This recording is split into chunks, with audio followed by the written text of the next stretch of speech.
सूबे जे कमकार खे हलाइण जे लाइ हुकूमत हूंदी आहे जंहिंखे सूबाई हुकूमत चयो वञे थो। सूबाई हुकूमत सूबे जो अवाम वोट ज़रिए चूंडींदो आहे। दोस्तो, सूबाई हुकूमत ठाहिण जा कुझु मक़सद हूंदा आहिनि, जंहिंमें नंबर पहिरियों वफ़ाक़ी हुकूमत तां वज़न घटाइण, नंबर ॿ माण्हुनि खे वोट जो हक़ ॾियण त जीअं उन्हनि जा चूंडियल नुमाइंदा सूबाई असेंबलीअ में उन्हनि जे लाइ ॻाल्हाइनि, नंबर टे माण्हुनि खे वधीक सहूलतूं ॾियण, नंबर चार माण्हुनि खे तुर्त इंसाफ़ जी फ़राहमीअ लाइ, नंबर पंज अमन अमान बरक़रार रखणु, नंबर छह माण्हुनि जे हक़नि जी हिफ़ाज़त।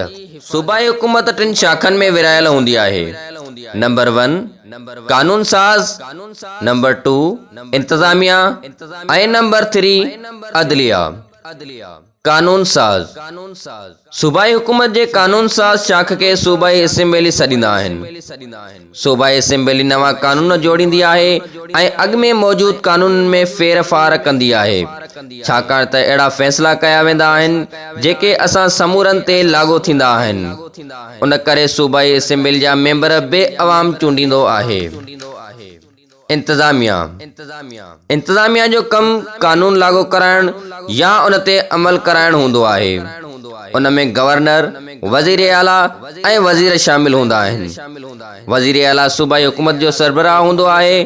वज़ीर आला अकेलो कानून ते अमल नथो कराए सघे, उन करे समूरा कम जेके हुकूमत खे करणा हूंदा आहिनि अकेलो पूरा नथो करे सघे।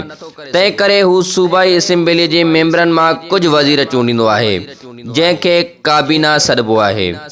आम तौर ते हर वज़ीर हर खाते जे सरकारी कमकारनि जी निगरानी कंदो आहे।